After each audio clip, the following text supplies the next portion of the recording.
evening Bhagavad Gita class. We'll start with the Jayarada Madhav and then from there we'll go. Jaya Radha Madhava Kunja Bihari Gopi Jana Vallabha Girivaradhari Gopi Jana Vallabha Girivaradhari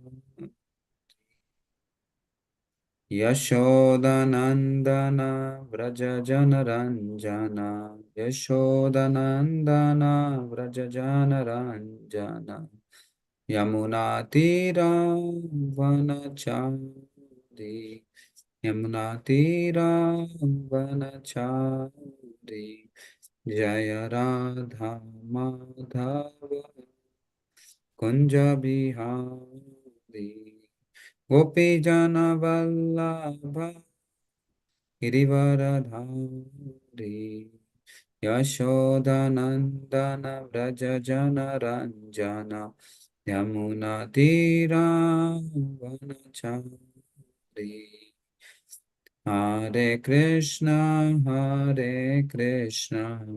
Krishna Krishna Hare Hare Hare Rama Hare Rama Rama Rama Hare Hare Hare Krishna Krishna Krishna Hare Hare Hare Rama Hare Rama Rama Rama Hare Hare Hare Krishna Krishna Krishna Hare Hare Hare Rama Rama Rama Hare Hare. So we'll start with the pranam prayers.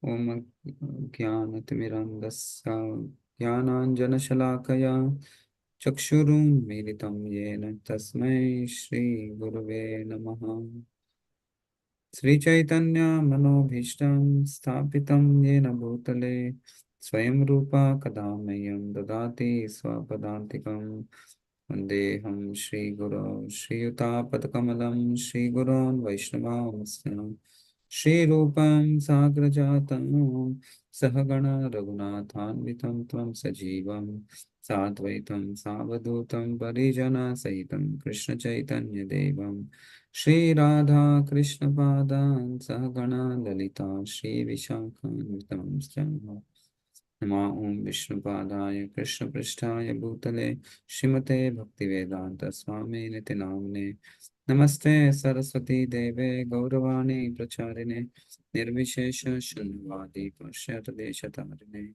Jai Shri Krishna Chaitanya Prabhu Nityananda Shri Advaita Gadadha Shri Vasadi Gauravrinda Hare Krishna Krishna Krishna Hare Hare Hare Rama Rama Hare Hare Hare Krishna. So today we will look at the um, uh, summary of the seventh chapter of the Bhagavad Gita, and we'll see how far we can go in that. So the sixth chapter of Bhagavad Gita, Krishna actually is talking about Dhyana Yoga, or he's talking about the best of the yogis. Or actually, let me probably um, take one of the verses. Probably. Yeah. All right, let's go. We can read one of the verses once it comes to that. So the connection with this, if we see the seventh chapter of the Bhagavad Gita, is the essence is actually the essence of the seventh chapter of the Bhagavad Gita is Sharanagati. So if we see, we say that the Krishna, the first six chapters are like the uh, main are like the middle six chapter are sandwiched between the first six and the last six chapters of the Bhagavad Gita. So it said that the essence of the Bhagavad Gita is actually given in the first, in the middle 6 chapters of it.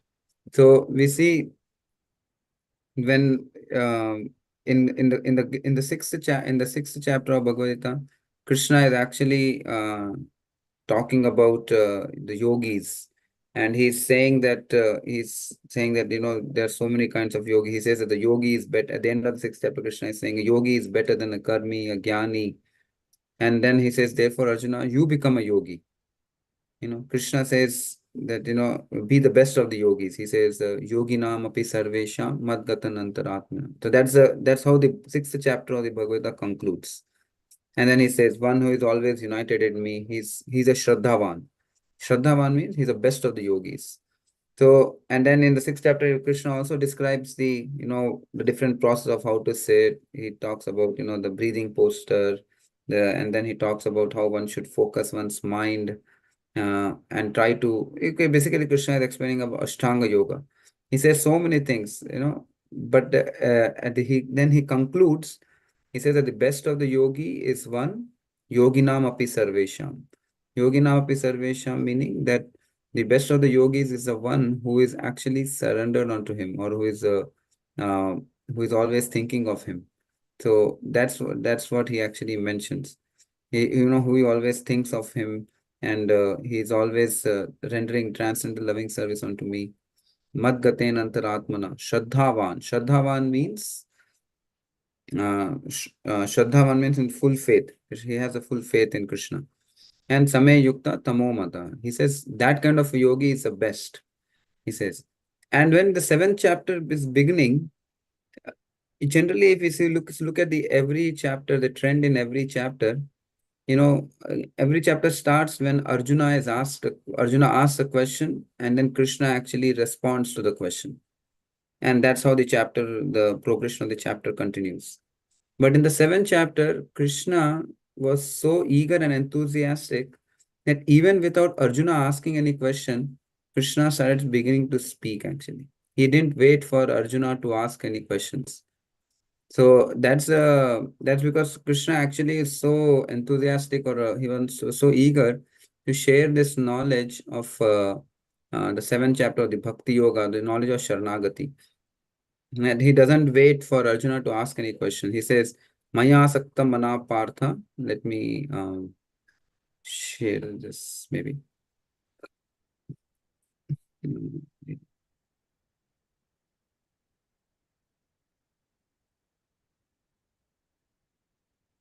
Yeah. His Krishna starts by speaking about, he says, Maya Sakta Mana Partha Yogam Yunjam Yad Ashraya Asamshayam Samagramam Yatha Jnani Si Tashrinu. So Krishna is actually saying that, O son of Pratha, now you hear how by practicing yoga in full consciousness of me with mind attached to me, you can know me in full, free from doubts. So maybe we'll go through some part of, we'll read this whole purport probably once, at least one purport we'll go through. In the purport by His Divine Grace, S.C. Bhaktivedanta Swami Srila Prabhupada. In the seventh chapter of Bhagavad Gita, the nature of Krishna consciousness is fully described. Krishna is full in all opulences, and how he manifests such opulences is described herein. Also, four kinds of fortunate people who become attached to Krishna, and four kinds of unfortunate people who never take to Krishna are described in this chapter. In the first six chapters of the Bhagavad Gita, the living entity has been described as non-material spirit soul, capable of elevating himself to self-realization by different types of yogas. At the end of the sixth chapter, it has been clearly stated that the steady concentration of the mind upon Krishna, or in other words, Krishna consciousness, is the highest form of all yoga. By concentrating one's mind upon Krishna, one is able to know the absolute truth completely, but not otherwise. Impersonal Brahma Jyotir or localized Paramatma realization is not perfect knowledge of the absolute truth, because it is partial. Full and scientific knowledge is Krishna, and everything is revealed to the person in Krishna consciousness. In complete Krishna consciousness, one knows that Krishna is ultimate knowledge beyond any doubts. Different types of yogas are only stepping stones on the path of Krishna consciousness. One who takes directly to Krishna consciousness automatically knows about Brahma Jyotir and Paramatma in full. By practice of Krishna consciousness yoga, one can know everything in full, namely the absolute truth, the living entities, the material nature, and their manifestation with paraphernalia. One should therefore begin yoga practice as directed in the last verse of the sixth chapter. Concentration of the mind upon Krishna, the Supreme, is made possible by prescribed devotional service in 9 different forms, of which Shravanam is the first and most important. The Lord therefore says to Arjuna, Tat Shrinu, hear from me. No one can be a greater authority than Krishna, and therefore by hearing from him, one receives the greatest opportunity to become a perfectly Krishna conscious person. One has to therefore learn from Krishna directly or from a pure devotee of Krishna and not from a non-devotee upstart puffed up with academic education. In Srimad Bhagavatam, this process of understanding Krishna, the Supreme Personality of Godhead, the Absolute Truth, is described in the second chapter of the first canto as follows.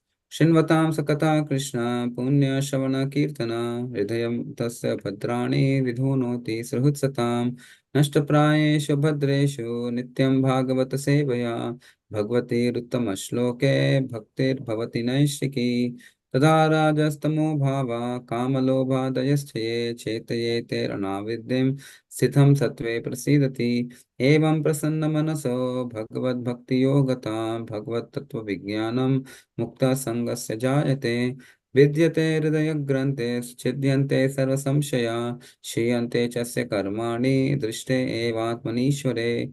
To hear about Krishna from Vedic literatures or to hear from him directly through the Bhagavad Gita is itself righteous activity. And for one who hears about Krishna, Lord Krishna, who is dwelling in everyone's heart, acts as the best well wishing friend and purifies the devotee who constantly engages in hearing of him. In this way, devotee naturally develops a strong and transcendental knowledge. As he hears more about Krishna from the Bhagavatam and from the devotees, he becomes fixed in the devotional service of the Lord. By development of devotional service, one becomes freed from the modes of passion and ignorance, and thus material lust and avarice are diminished.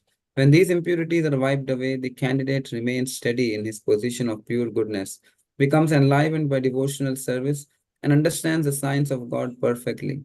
Thus, Bhakti Yoga severs the hard knot of material affection and enables one to come at once to the stage of asamshayam samagramam, understanding of the supreme absolute truth, personality of Godhead. Bhagavatam 1 2 17 to 21. Therefore, only by hearing from Krishna or from his devotee in Krishna consciousness can one understand the science of Krishna. So, Krishna in this verse, as I mentioned earlier, the essence of the uh, seventh chapter of the Bhagavad Gita is actually the essence of the seventh chapter is Sharnagati. With is surrender, is complete surrender. So, um, this in this verse, Krishna is actually mentioning Tashrinu. He says Tashrinu means try to hear. So Bhakti Yoga begins by the process of hearing, like as mentioned, Prabhupada mentions in the purport. As a 9 process of devotional service, Shravanam, Kirtanam, Vishnu, Smaranam, Pada Sevanam, Archanam, Vandanam, Dasyam, Sakhyam, Atma, Nivedanam.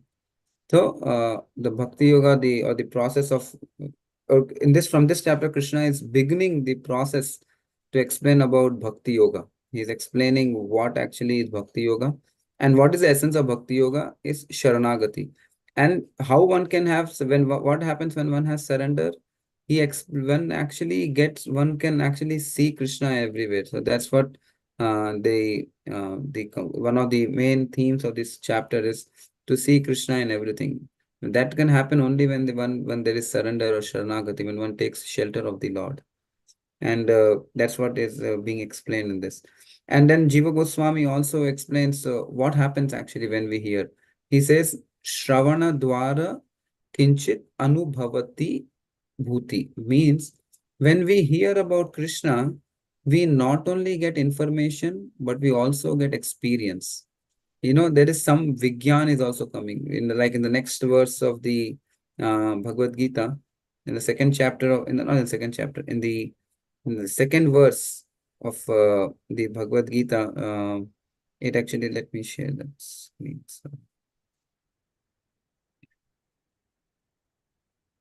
So in the second verse, it also mentions, let me,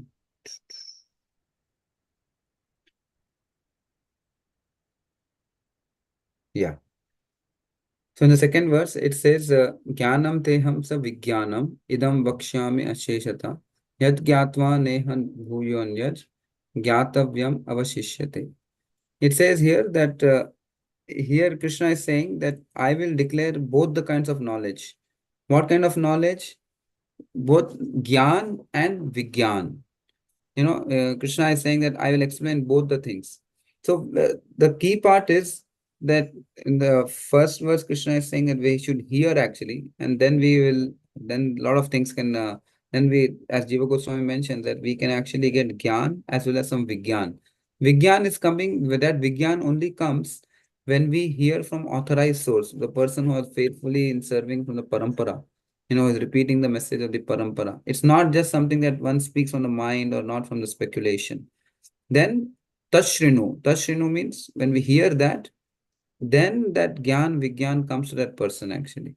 So that's the power of hearing from the right source. And hearing, when we hear from the right source, then uh, it comes. Many times people say, that I'm Vaigyanik. Vaigyanik means like a scientist. Scientist means we consider that we think that we are great. I mean, we know, like basically knowledge. Having knowledge is considered as Vaigyanik. But as mentioned in second verse here it says, Jnanam teham sa Vijnanam. Idam vakshami asheshatah yad gyatva neho bhuyonyaj gyatavyam avashishyate. Meaning that Krishna is saying, I'll declare both this phenomenal and luminous knowledge. Meaning knowledge and the realization also. So knowledge means, so jnana is knowledge of the world. So there are two aspects of looking at it. So we can say that jnana means it's a knowledge of the world, and Vigyan is transcendental. It's about Krishna, about who is the source and origin of this world. So Gyan and Vigyan uh, is so Gyan and Vigyan means it's actually about knowing about the energies of the Lord, and this world is one of the energies of the Lord. Same way this, I mean, this world, this matter that comes is also one of the energies of the Lord. By understanding these, we will develop some Vigyan.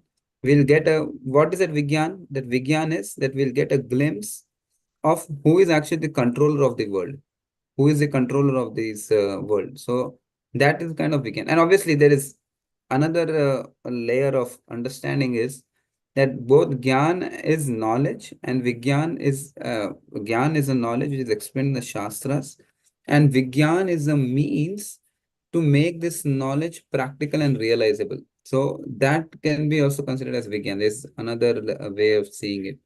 So Krishna says that, knowledge, Krishna says knowledge itself is not sufficient. We also need to have some realization actually. Without realization, a person cannot continue further. That's one of the things. So when people say that they are Vaigyanics or they have they are scientists, in reality, actually, that is not the way. The real Vigyan is the ability to understand spirit and matter, and the spirit, and to see the who is the controller of both, like Prabhupada mentions in some of the places. And it also can means that it's to, that we need to understand that the spirit is actually placed in a temporary place, and that our real place is to have an eternal relationship with Krishna, and that's what can only make us matter. So it is not matter that matters, it is God that actually matters, because he is the main matter. So it's a nice kind of phrase. It's not matter that actually matters, but it is God that matters, and because he is the main matter. So and then if we go on to the now after Krishna mentions that, I will declare, and then suddenly Krishna says, Manushyanam sahasreshu, like Kastidati Sadhyaye. He says, out of many who are trying to achieve perfection, why only hardly one knows me in truth? So why is Krishna jumping? Krishna is making that very, very interesting point here, that he's saying hardly one may know me in truth. Now it is this. Now this is actually, this point is very closely related to the subject matter of this chapter, which is, which is essentially surrender. This chapter not only explains the surrender aspect of seeing everywhere, of seeing Krishna everywhere, and to take shelter of him, but it also explains the obstacles that are there to surrender. In this verse, Krishna is saying, Manushyanam sahasreshu kaschid yatati siddhaye yatatam api siddhanam kaschin mam veti tatvata. Krishna is saying that thousands may endeavor for me, thousands of people may endeavor to know Krishna, but only one may know me in truth. Why is Krishna hinting that point actually? Because the obstacles of the impediments that are there for surrender is that, you know is that one actually thinks they're very much attached to the material energy of the Lord. So that's the reason people lose the opportunity to really get shelter of the Lord, or to understand Krishna, or to have that sincere surrender to Lord. So many people may have knowledge of Shastra, but but very few may know exactly. Hardly one may actually know Krishna in truth. Even though it's not difficult, but people are eternally attached. Actually, people are very much attached to the material energy of the Lord. And then after this, when Krishna is explaining that hardly one may know in truth, Krishna is explaining why is it that is becoming difficult. Krishna starts explaining his energies. Krishna is saying, he's pointing out to his energies, because that's where actually the attachment of of the people of this world is. Because of attachment to the energy of the Lord, or the material energy of the Lord, people miss out on developing or knowing Krishna, or having a surrender to Krishna. So, very importantly, Krishna also says the impediment. The impediment is attachment to matter. When we have when there is that attachment towards wanting to possess, or wanting to be the controller, then becomes very difficult to actually understand Krishna. As soon as we quickly understand that Krishna is the most important matter, and that everything else doesn't matter, then we will be able to turn away from that. We'll be able to turn away from matter actually. So like that. So yeah. And then we'll go to the next verse. Here Krishna is saying that he's saying about the five, rather not the five, he's talking about 8 different energies. And interestingly, Krishna says that these are my separated energies. Why is Krishna saying they're separated energies? Separated energy, separated energy means like bhinna. Because if separated with the material energy is called as separate, because it gives a facility to exploit matter. See, the Lord is actually not clearly visible in this material world. The Lord is not very clearly visible. He's not like clearly you can see him. He's not like clearly connected. You cannot see him directly. So the way that the Lord is present is through his energies. This way, he kind of Krishna facilitates by his material energy. Krishna is facilitating the living entity to enjoy matter. So the matter is pretending that it's actually not connected to with the Lord. That's the idea behind matter. That matter means we want to enjoy separately from the Lord. So only when the because we see it as a separate energy, that's the reason we enjoy it from. That's why we are able to enjoy separate from the Lord. So that's one of the reasons why Krishna mentions about the separated energies.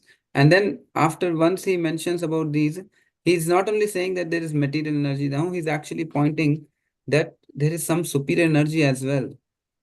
And the superior energy, he's calling the living entity as superior energies. Aparas apareyam idastvanyam prakritim vidhi me param Jiva Bhuta Mahabhav Ye Yadam Dhara Ye Jagat. Krishna is mentioning that this your superior energy. He's saying that, you as living entity, you are superior.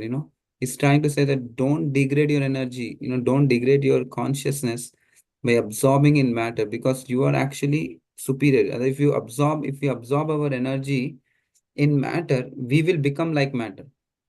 That is actually degradation of consciousness. The Jiva Bhuta, this material world, Jiva Bhutam, which is mentioned here, that is actually a way for a living entity to evolve, till that and to become dissolution. That's actually the facility that is given by the Lord. But for that, the living entity should actually not involve or get exploited by the material energy. So that's something that is mentioned. Like in the 10th canto also as well, it mentions what is the purpose of this world. It says uh, Matratam cha. Matratam cha means the world is created. The word Matratam cha means the world is created for your enjoyment. And then what it says, Bhavatram cha. Bhavatram cha means what? It's Bhavatram means it's meant for us to evolve. It's meant for us to come above. And then more than that, it's not just for Matratam cha, Bhavatram cha. It's also meant for Kalpachaivata or Atmani Kalpachaivata, meaning that ultimately that can ultimately to for giving ourselves to Krishna. So that's the purpose of this world. So the point here, which is being mentioned, is that the living entity should not absorb himself in lower energy or matter and lose his opportunity to upgrade himself or evolve himself. And then after this, Krishna is actually going and he's mentioning about that etar yonishu bhutani sarvayanti upadre aham Krishna se jagata prabhava pralayasthatha. He's saying that all these things that you are seeing, he says, I am actually the source of this world. He says, God, it's very interesting. He says that I am not only the origin, but as well as the destroyer of this world. So, we have to understand what is the purpose uh, of this. What is the purpose of this place in this world? When we understand that, then Krishna will be happy to will be able to reveal himself to us, and that can happen only when Krishna is pleased with us. And that means that again comes to the point of Sharanagati, surrender. And then the second next verse, Matta Parat, this is one of the most important verses in the section that we see here. From Matta Parataram Nanyat Kinchitasti Dhananjaya Mai Sarvam Idam Protam Sutre Mani Ganaiva. So this verse, this is like the invisible thread, the invisible world that we see. See, you may see when you see this Kantimala around my neck, we may see all the beads strung together. But we don't see one thing. We don't see the thread. But we know that the thread exists.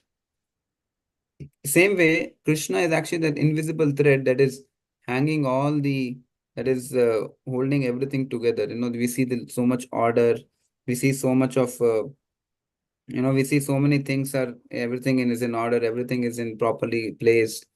There's harmony. All those things are coming, which means are happening, which means Krishna is there actually. Many foolish people, they don't see that part. They just think that Krishna doesn't exist. But Krishna is saying he's actually the foundation of this world, and he has the adhikar of this world. Adhikar means he's the controller or the owner of the world. If we understand this, then we'll actually be always be connected to Krishna. This is one of the points or the beginning of surrender, is to see everything in connection to Krishna. It's to see everything that is happening in this world as a way that Krishna is actually doing everything, as a way that Krishna is connected to Krishna. So then, when we have that kind of outlook, then we can have the right mindset, or then we can see Krishna everywhere, just like Prahlad Maharaj was able to see Krishna everywhere. So that is a beginning of surrender. And how does it begin? It begins by hearing, as Krishna explained in the first verse of the Bhagavad, in the first verse of the seventh chapter. He says that Tashrinu, now hear about it. hear about it. When we hear from the right source, we actually come to when we understand that Krishna is actually the foundation of everything. So that's the main thing. So we see when we like this, like I mentioned, the beads are together, means there has to be thread. The thread is none other than Krishna. And then after this, then Krishna is actually mentioning in the going from the text eighth, he's kind of telling how Krishna, how he can be seen in different places. And like he says, Rasoham apsu kaunteya prabhasmi shashishurayo pranava sarva vedeshu shabda ke paurusham shrunshu. He's saying that I am the taste of water. Krishna is mentioning that he is a taste of water, the light of the sun and the moon, the syllable om, and the sound in ether and the ability in man. So, Prabhupada, Srila Prabhupada ji, when uh, Prabhupada says, that this is actually one of the gradual ways of evolution or understanding or uplifting our consciousness. That if a drunkard, Srila Prabhupada used to say that if a drunkard, while he's drinking wine, when he drinks wine and he tastes and says, Krishna, oh, you are the taste in the wine, and he remembers Krishna in that way, then in that way, he'll actually eventually be able to evolve himself to give up wine and understand that and surrender to Krishna. So, remembering Krishna is the way to purify one's consciousness in some way or the other. So, Prabhupada went on to such an extreme to say even that when Prabhupada was initially preaching into the hippies and other people. Yeah. Um, so the text we see from text 8, 9, and like text 9 says, I am the original fragrance of the earth, and the heat and fire, and the life of the lives, and I am the penance of the ascetics. O son of Pritha, know that I am the original seeds of all the existence, the intelligence of the intelligent, and the prowess of all powerful men. Text 11 says, and the strength of the strong, devoid of passion and desire. I am sex life which is not contrary to religious principles, O Lord of Bharata Arjuna. So in that way, Krishna is mentioning here that how he is actually the source of all of these, or the origin, or he's the foundation of all the things, all the best things that we see in this world. And then again, he goes back and when many times people, when they hear Krishna saying all this, and it's the same way in the 10th chapter when Krishna is glorifying himself or saying about so many things, people think that Krishna is, so proud. He's so proud that he's actually saying himself to be so and so. Just like if I go and tell the president of the country and I ask him, who are you, He says, yeah, I am the president of the country. By my powers, I have the power to, to pass some laws, or because of me, all the rules and regulations are being followed. When the president is saying all these things, he is not being proud by saying that. He's actually telling the fact. I mean, if he were to be proud, he would say many more things. But he's just telling the same way when Krishna is actually telling about all these things. He is not telling because he is a proud God. He is telling about what he actually. I'm just like if I ask what is my qualification or what am I working, I'm working as a software engineer. I mean that doesn't. When I say that I'm working as an engineer or something, it doesn't portray that I'm trying to be proud. I'm just showing. I'm just telling who I am actually. But rather, Krishna is actually being humble. As if if Krishna were to glorify himself, there is no beginning or no end. And when devotees glorify Krishna, he is glorified in the pages of Bhagavatam. So many 18,000 verses. Krishna is glorified. So that's who Krishna is actually. So yeah, back to the 12th verse. And then Krishna is saying that the 12th verse, he's saying, whatever we see, all the states of being, the goodness, passion, or ignorance, they're all actually coming from by his energy. So we can understand. And then he says, I am in one sense everything, but I am independent. I am not under the modes of material nature, for they are on contrary are within me. So here we should understand that Krishna's existence is separate. Krishna is never affected by the modes of material nature. He is within everything. At the same time, he's separate from everything. He can do He can do this, all this because he's Bhagwan. Has Achintya Shakti. His Achintya Shakti is because of his Achintya Shakti, he can do all these things, which cannot be understood by our tiny brains. To understand him, we need to have his mercy. To understand how Krishna's energies, everything is working, we need to we need the it's not possible to understand with our tiny fertile brain. It actually only has to come by Krishna's mercy. If we have only jnana, uh, if I mean, if we want to have not only jnana but also vigyan, then we need to get the mercy of the Lord. Without the mercy of the Lord, that is not possible to get the vigyan. So when Krishna is saying about that, I mean, he is independent. Everything is within him. So we should understand that this can be only understood by Krishna's mercy.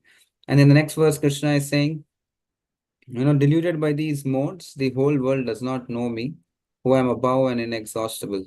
Tribhir gunamayir bhaver ebhe sarvam idam jagat. Mohitam na bhijanati mam ebhyam paramam avyayam. In this verse, Krishna is saying, Mohitam na bhijanati, bewildered. See, the living entity is bewildered because they are absorbed in matter. Because they are controlled by the modes of material nature. And that's the reason they cannot know him. Then the natural question is, then then the natural question comes is, then what is the method to know him? If the living entity is absorbed and he cannot know him, then how can actually one know him actually?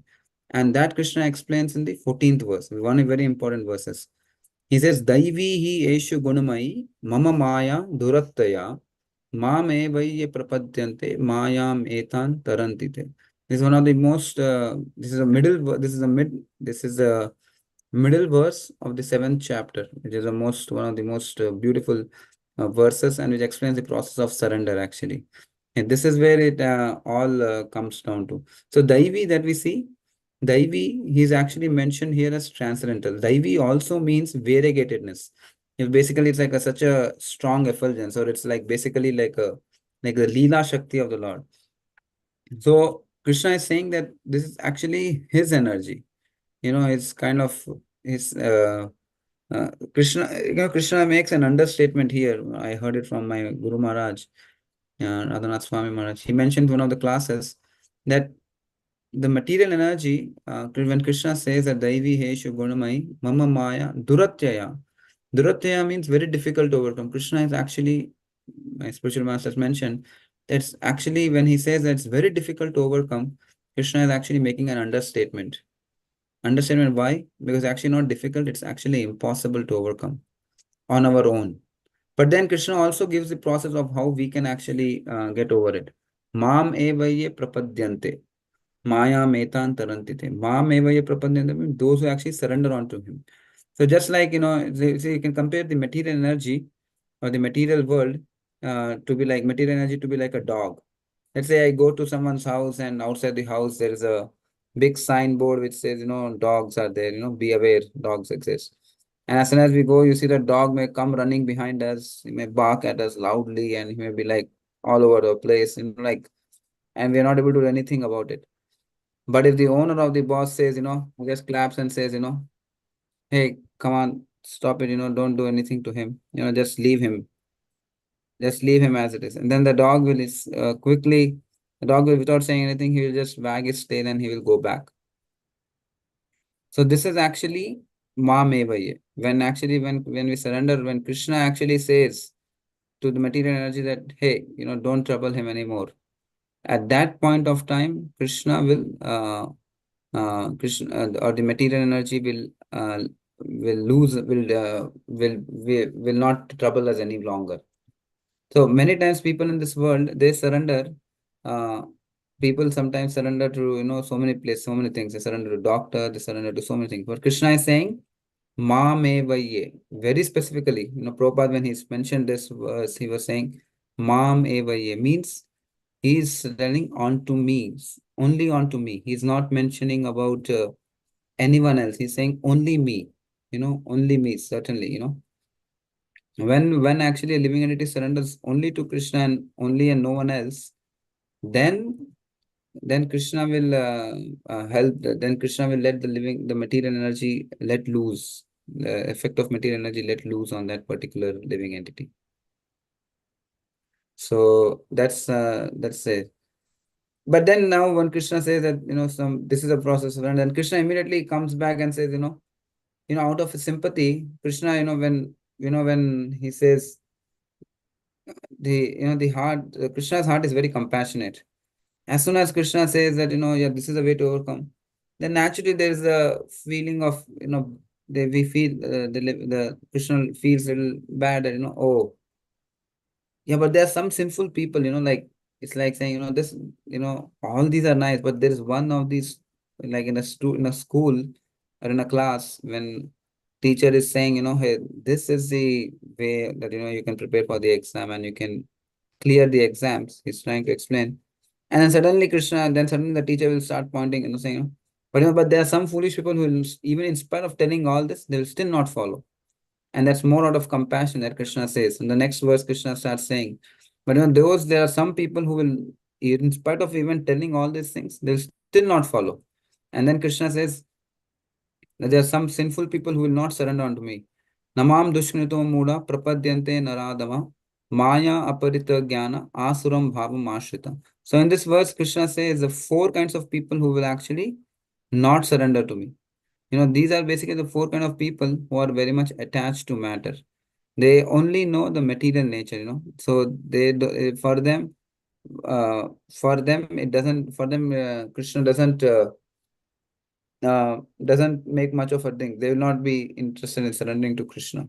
Baldev Vidya Bhushan, he says in this, says that interestingly, the Lord is not only speaking of not just ordinary people, but he is speaking of people who also have knowledge of Shastra, but who speculate and who are not just ordinary people. He says, Dushkrinito, Moodhas, Naradhama, Maya Aparita Jnana, whose knowledge is stolen by illusory energy. These are atheistic or demonic people. So who is these are asuras? What does asura mean? Asura means one who is very much attached to material life. It doesn't know anything else other than matter. So that is asura actually. Asura is like he's very hell bent on making this world his own place, and not understanding that there is something beyond this world, or that there is someone else also that is meant to be, that we are meant to surrender to God. These kind of people, they don't consider these things very seriously. They think that my way is the highway, and I can go on in this world without any problem, without having any connection with God, or without anything to do with God. So these kind of people are there. And then immediately the next verse, Krishna actually mentions about all the good students in the class.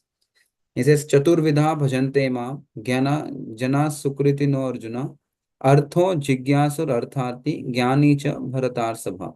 Krishna is mentioning here the four kinds of people. They will sukritinos, you see. Uh, Sukrito, jana sukritino. Sukritino means those who are pious. So Sukritino means what? Pious means what? They know the essence of the Vedas. And the opposite of Sukriti is what? Duskriti. Duskriti means they don't know the essence of the Vedas because they are, too much attached to the material life. And what are these four kinds of people? Artho means the one who is in trouble. Who is the example of that? Gajendra. You see, Gajendra was actually he was caught by the crocodile, and he was in very a lot of pain and difficulty because he was not in his element.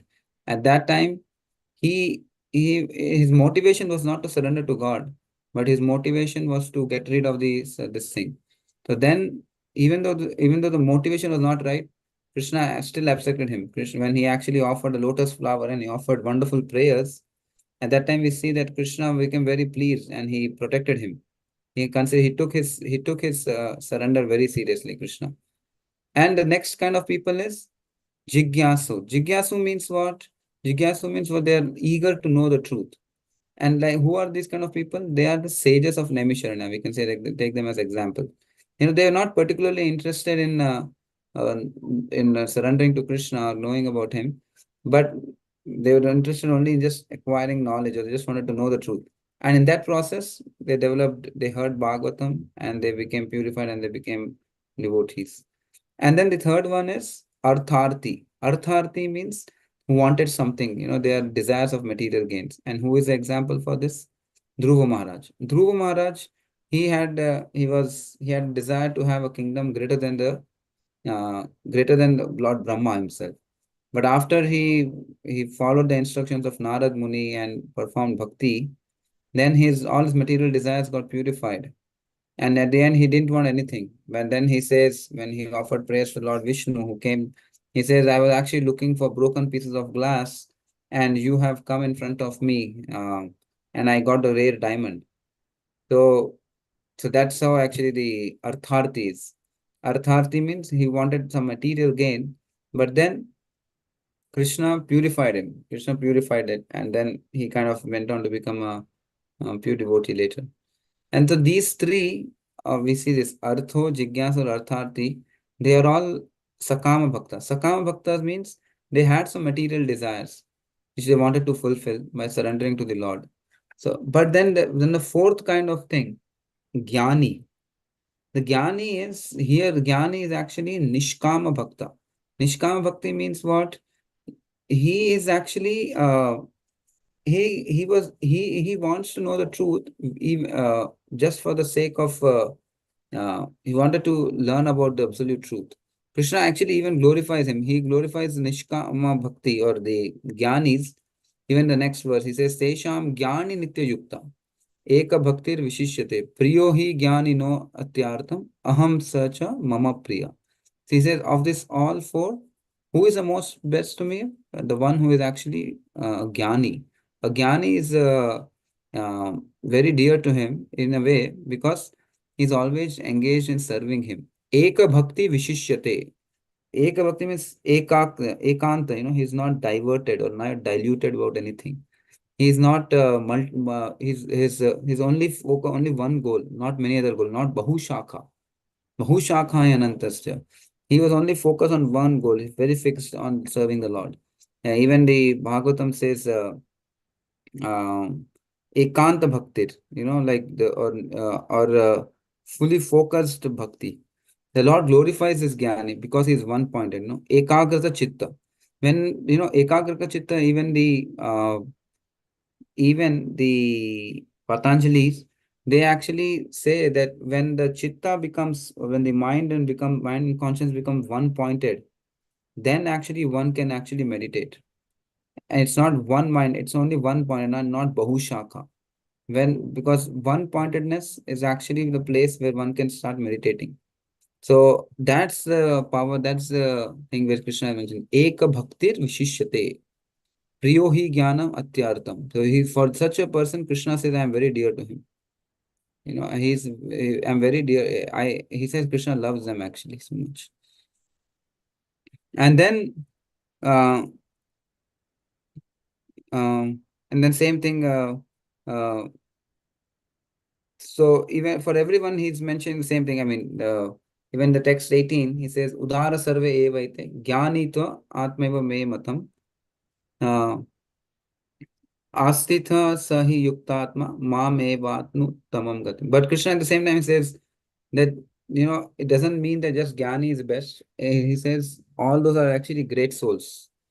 All of these are great souls, but the one who actually is situated in me, of knowledge of me, basically the one who is the Jnani Yoga, Jnani Bhakti, he considers him very valuable and very dear to him. So we can understand from this how important it is to actually have a Nishkama Bhakti, or to have a unalloyed devotional service, which Rupa Goswami emphasized in Bhakti Rasamrita Sindhu, Anyabhilashita Shunyam, Jnana Karmadi Anavritam, Anukulyan Sankalpa, Shilanam Bhakti Uttamam, like that. And then when we see the text 19, Krishna is talking about Bahunam Janmanam Ante.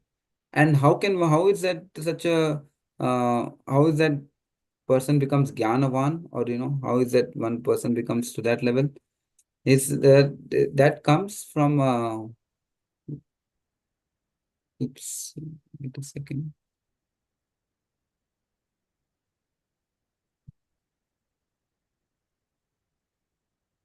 Oops, not this. Yeah, here. So here it mentioned Bahunam Janmanam Ante Jnanavan Mam Prapadyate Vasudevam Sarvamiti Sa Mahatma Sudurlava. See, Vasudevam Sarvamiti means Vasudeva Sarvamiti. Such a soul, rare is that soul who actually is completely surrendered to the Lord. See, one who knows the Lord is Jnanavan. So Jnanavan is not the material, not the knowledge, just having the knowledge. See, knowledge is synonymous to surrender.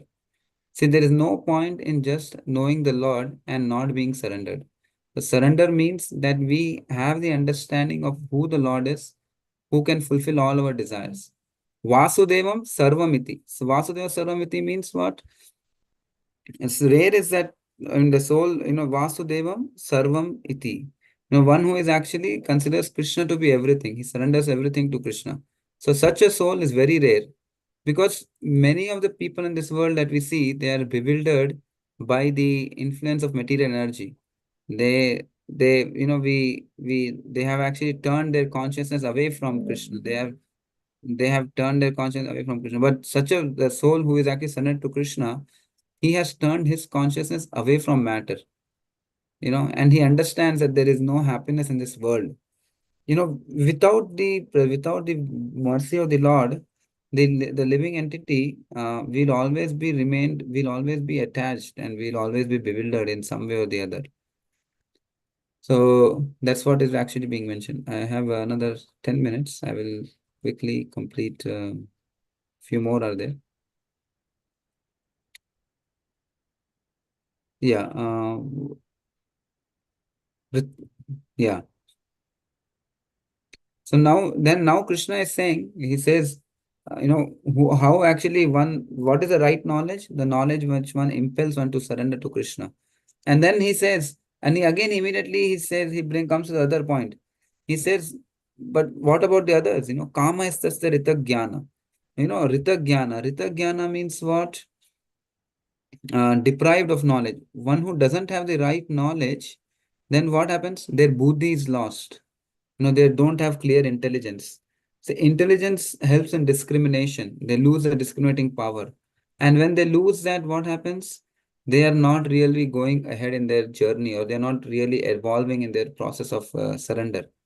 So when we surrender to Krishna, there is a qualitative and quantitative change in one's life. The quantitative change, when I mean quantitative change, uh, it's actually external. We identify ourselves with devotees. We are practicing bhakti. We are chanting Hare Krishna. We are reading the Shastra. We are reading Bhagavad Gita, Bhagavatam. So this is actually qualitative change that happens when one surrenders to Krishna.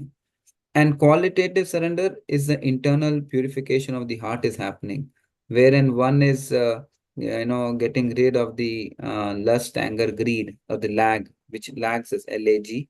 It kind of lags us in our, which kind of lags us in our bhakti.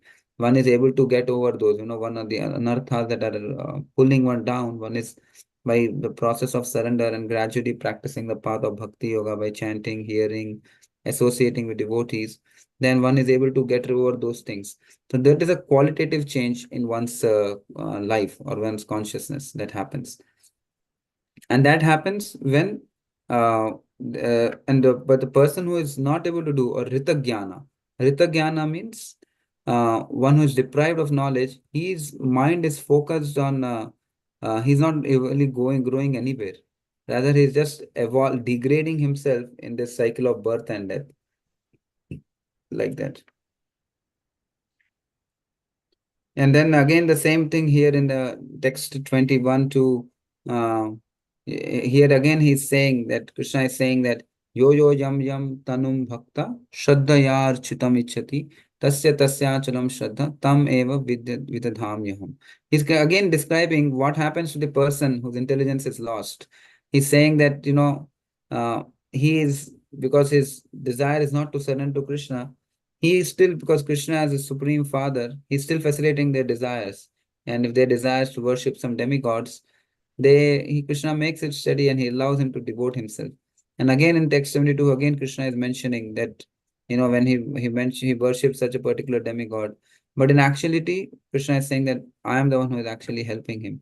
And then it says in text 23 as the same thing. Men of same intelligence worship the demigods, and their fruits are limited and temporary. But those who worship the demigods, they flow to the planets of demigods, but my devotees ultimately reach my supreme planet. So Krishna here is trying to make it a very clear point that, that whatever one is desirous of this in this world, the ultimate beneficiary or the ultimate person who is giving these things is actually him only. It's not anyone else who is actually giving them. He is the one who is giving everything that is required. He is the one who is giving the desire, and if he's the one who is facilitating the desires of the living entity and is ultimately giving the fruits of the results as well. He is the one who is sanctioning them. Avyaktam, because Krishna is a supreme personality of Godhead, and all the demigods are like are all working as administrators under Krishna's directions. So ultimately, whatever is being given by the demigods, the results are actually being given by Krishna himself, based on sanction by the Krishna.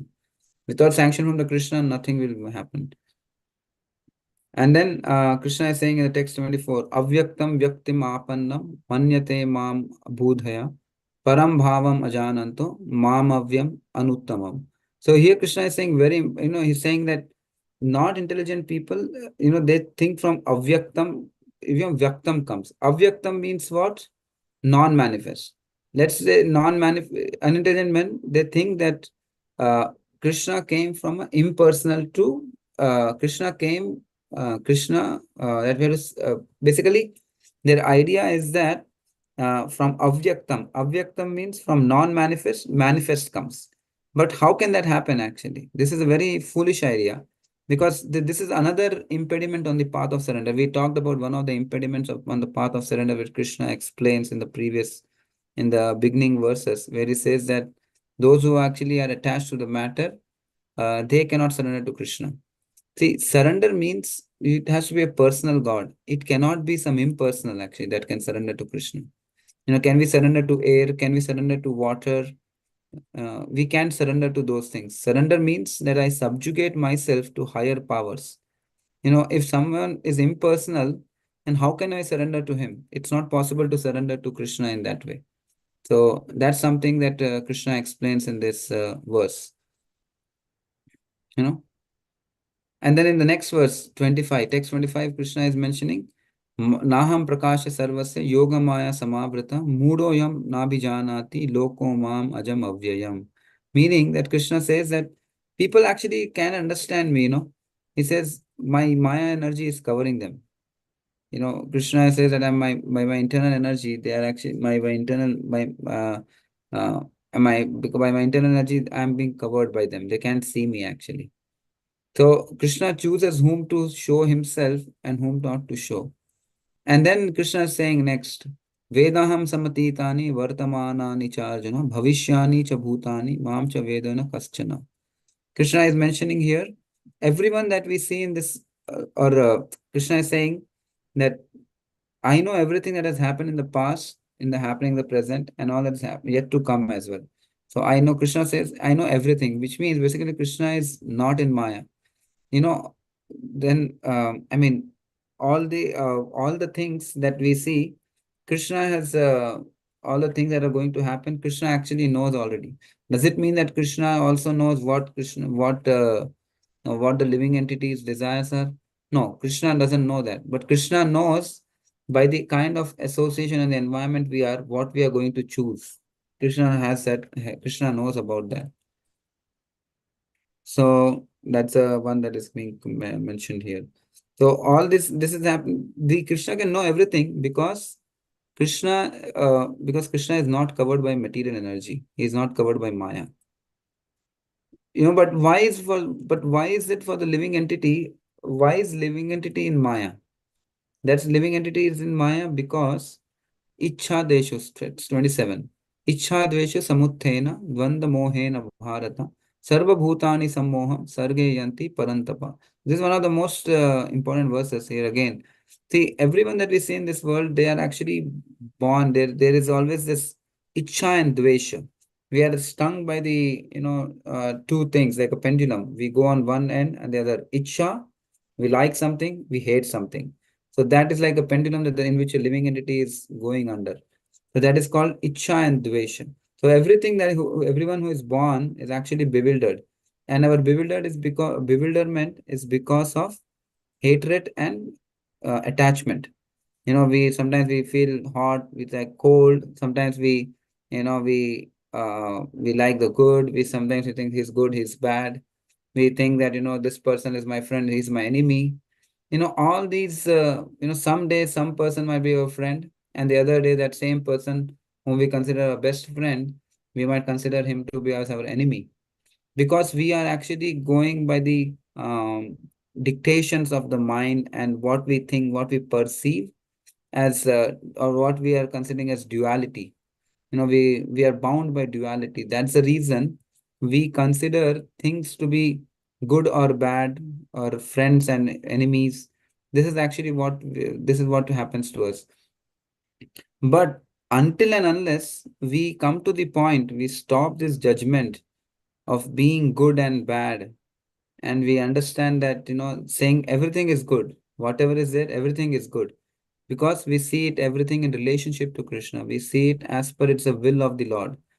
Then we are actually in the right frame of consciousness. Then that is the point when we can focus on the Lord. This is because we have the duality, is because there's a desire to enjoy in this world. When there's a desire to enjoy in this world, then there is dvanda. Dvanda means that we have the good and bad. Everything comes, and then because of that, and that happens because of Maya. Maya means it's the energy of the Lord which actually measures us. That measures in the sense, like when you say measure, it actually comes from a point A to point B, meaning that there is either something is either on one end of the scale, or the other something else is on the other end of the scale. So that is actually the reason. That's the reason. That's the idea of Maya. It kind of measures us. The problem is that we are actually born with this. From the very birth, we are ingrained with such a mentality. There are the five sources of suffering that a living entity goes through. It starts with avidya, and then there is avidya, and there is asmita. Asmita means false ego, and then from false ego comes raga and dvesha, one that we just talked about. And there's we like something, we don't like something, and bhinna dvesha. Bhinna dvesha means there's bhinna dvesha of the we kind of renounce a material world, something that kind of thing is there. Bhinna dvesha. And then the next, from here, we see that the last, I think we are on the 2, 3 verses. I'll just quickly wrap up. And then after this, what happens? Krishna is actually, uh, he's mentioning what is the problem of the living entity. And now he's mentioning the solution. Yesham tu anta gatam papam jananam punya karmanam te dvanda moha nirmukta bhajante emam dridhavrata. He's saying persons who have acted piously in their lives and whose sinful actions are completely eradicated are freed from the duality of delusions. So, do you think when Krishna is saying, Krishna is mentioning here that how we can actually surrender to Krishna, or who can surrender? Krishna is saying that one who has given up all sinful reactions, is doing punya karma. What is this punya karma? Is it material punya, where material charity, then we give it, and then we can actually can surrender to Krishna? No, Krishna is not talking about material punya here. Material charity cannot be the means of surrendering to the Lord. So this punya karma that we see, this punya karma is the punya is this, the or I would say the acharyas say that this punya karma is sadhu sangha. So when we get the association of devotee punya, then actually then it can actually then it will be easy for us to surrender to Krishna. So only material punya will not help. Only sadhu sangha will help. So by their grace, we will actually be able to surrender.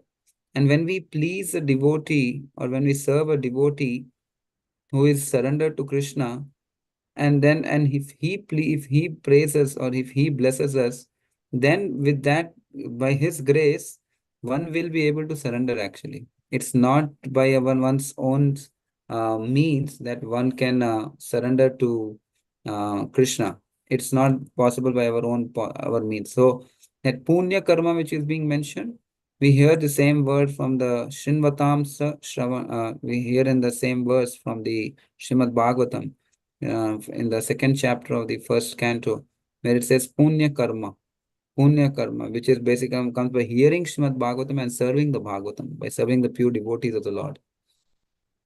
And then when such a thing happens, then one will have the determination to engage in service of Krishna, and then one will be able to give it. And then uh, the next verse, Krishna is saying, Jana Marana Mokshaya Ma Mashritya Yatantiye Te Brahma Tad Vidhu Krishnam Adhyatmam Karma Chakhilam. Here Krishna is saying, I mean, these last two verses are very beautiful. I mean, in this, Baldev Vidya Bhushan, when he looks at these verses, he says that, you know, when in the Krishna tells, right, the four types of devotees who actually surrender to Krishna, but and then Krishna says that he glorifies the devotee. I mean, somewhere or the other, he's glorifying the devotee who is surrendering to Krishna. Krishna says that there's a fifth type of pious who surrenders to him, and someone who actually wants to free himself from old age and death. So this kind of person also actually is one of the devotees who surrenders to Krishna, although Krishna doesn't mention in the fourth. This is mentioned by Baldev Vidya Bhushan. And then the last verse, Krishna says that Sadhi Bhutadi Daivimam Sadhi Yajnam Chame Vidhu Prayana Kale Apichamam Te Vidhur Yukta Chetasa. Those in full consciousness of me who know me, the Supreme Lord, to be the governing principle of the material manifestation of the demigods of all the methods of sacrifice, can understand and know me, the Supreme Person of God, even at the time of death. So basically, Krishna is saying that if we can see Krishna in the invisible, and we can see Krishna as a sutre gani manaiva, or the pearl that is actually hanging in all the threads, then one sees Krishna everywhere, and that will actually bring us Sharanagati, or that will help us to absorb our mind in Krishna. Just like how Prahlad Maharaj was absorbed in thoughts of Krishna. Just like when Prahlad Maharaj he was told, when he was told, Krishna, Prahlad, you are not afraid when your father wanted to kill you?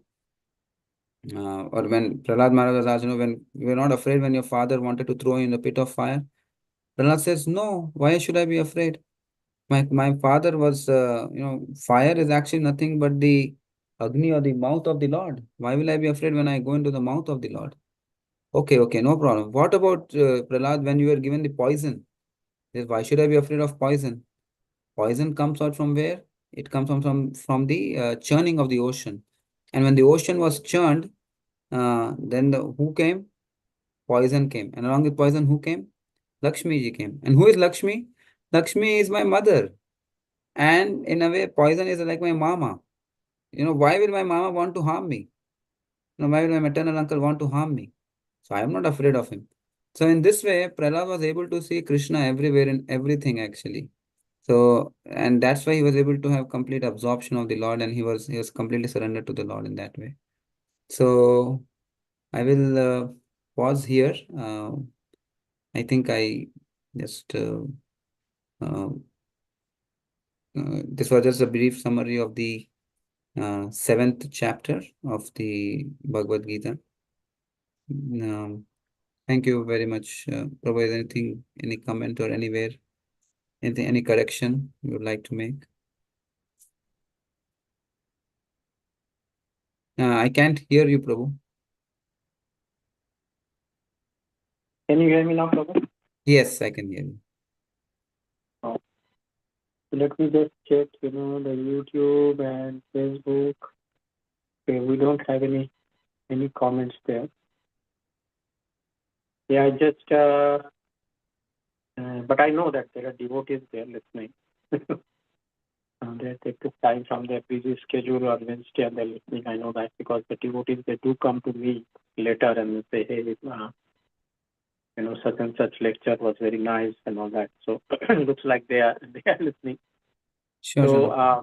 one statement you made, right? I think like matter does not matter, right? Right. That's an interesting statement because you look at the today's world, right?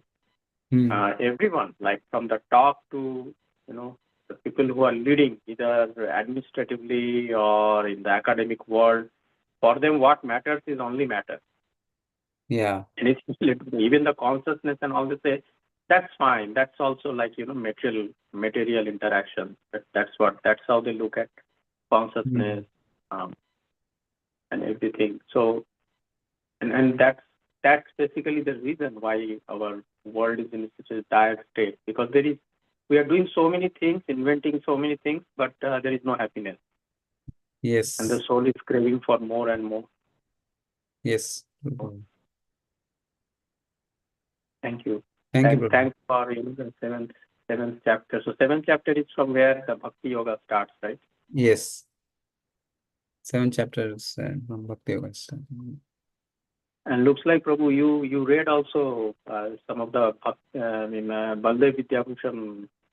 Yeah, I was looking at some, not like some of the commentary or what they mention in some places. Yeah. So the essence of the 7th chapter of the Bhagavad Gita is surrender, or I mean, just to briefly summarize.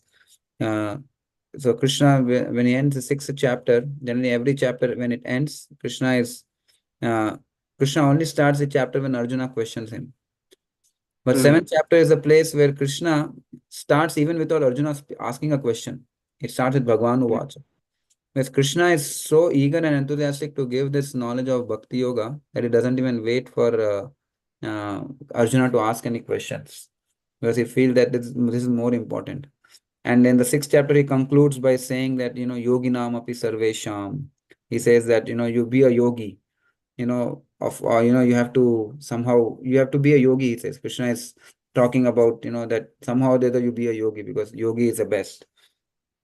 And then he says, and then when he comes to the, when he, I mean, when he's starting the 7th chapter, he's saying that uh, who is the best kind of yogi? He is always thinking of me. So that's where Krishna is actually uh, beginning the 6th chapter of how to think of Krishna everywhere, how to think of him. So he says that happens by process of surrender, and then Krishna is saying that you have to see me in everything. He's saying just like pearls are stung, sutre managani iva, and that's where he is kind of going. And then one of the places he starts is by hearing from me. He starts by saying the process of bhakti becomes by navvidha bhakti, which is shravanam. Now tashrinu. That's where I just what. Yeah. Yeah, and another interesting point you made about the pious activities. So what kind of pious activity leads to the surrender to Krishna, right? Not any kind. Not the transactional kind of pious. I am doing this much, so I want Correct. something in Yes. return. Yeah, it's more like you're greedy basically. You're greedy to listen to the transcendental topics from pure devotees. Yeah. Baldev Vidyabhushan says that it's actually by the association. That is actually the Punya Shravan. That is your Punya account that will help you. Punya Karma. The Punya Karma is not the material Punya, but it's the association of Sadhu Sangha or the Sadhu Sangha of devotees. That's what will give us the account to give us the impetus to surrender to Krishna. Yeah. Yeah. Thank you, Prabhu. Thank you Thank you, for Prabhu. bringing some interesting insights into the 7th chapter and Thank you, knowledge of Prabhu. that. Yes. Thank Thank you you. for the Thank you opportunity, for Prabhu. the Hare Krishna. Vancha kalpatarubhyascha kripasinubhyascha patitanam pavanebhyo Vaishnavibhyo namo. Madhava Govind Prabhu ki jai. La Hare Prabhupada. Krishna. Ashramada Prabhu ki jai. Thank you, everyone. Thank you, devotees, for joining. We'll close the Wednesday class now.